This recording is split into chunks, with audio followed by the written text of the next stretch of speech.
In this lecture, we will cover wildcards. Wildcards, also referred to as meta characters, are symbols or special characters that are used for pattern matching. Can be used with most commands such as ls, mv, cp, etc. This is a list of most of the wildcards, and this will also be provided to you in a PDF, so you can look at them and start practicing while you're going with this lecture and follow along.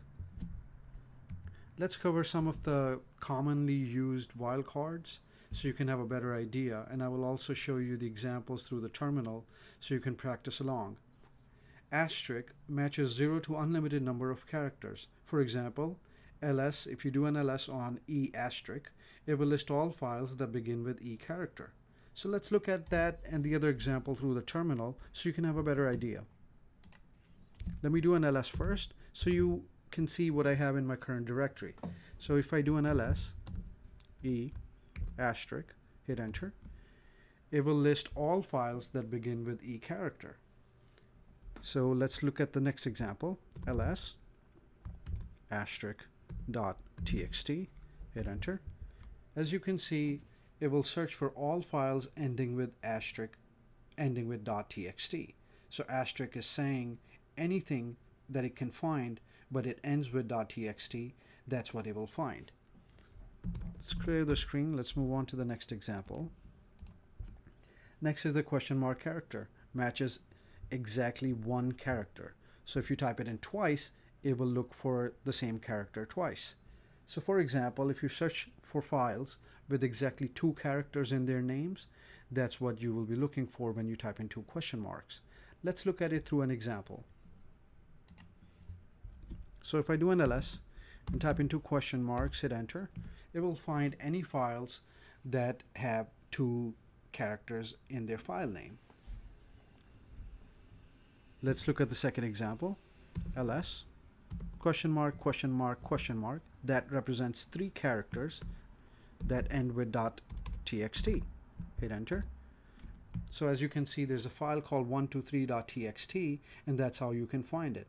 So let's say if you knew the file, the characters, the total characters of the file were 5, you would type in question mark 5 times, and then if you knew it ended with .txt or .log, you can search for it that way. Let's clear the screen and let's move on to the next example.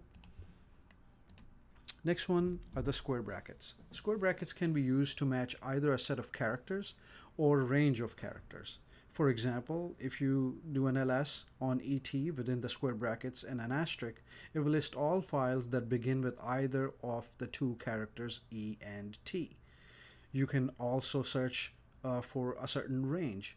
For example, if you do an ls within the square brackets a-f, it will search for that range between a-f. So any file that starts with a, b, c, d, e, and f. So let's look at that through the terminal so you can have a better idea. So let's do an ls again so you can see what I have in the current directory. Let's do an ls, and within the square brackets I'm going to type in et asterisk, hit enter. So as you can see, it will list all files that begin with either of the 2 characters e and t. Now let's try the range. So let's do an ls, and within the square brackets we're going to type in a-f. That means a through f, whatever it finds from a to f, that's what it'll look for. And let's do an asterisk and hit enter. So anything from a to f, meaning a, b, c, d, e, and f, that's what it will search for. So you can do it with the ranges as well. Now let's try and combine a couple of commands so you can have a better idea of what's going on. Let me clear the screen so it's less cluttered. Let's do an ls question mark dot asterisk.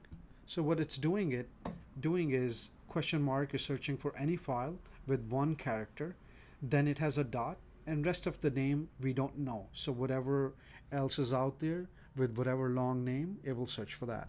Hit enter. So there's only 1 file with 1 character and then the .txt. So that's how you can look for combine two commands and look for it that way.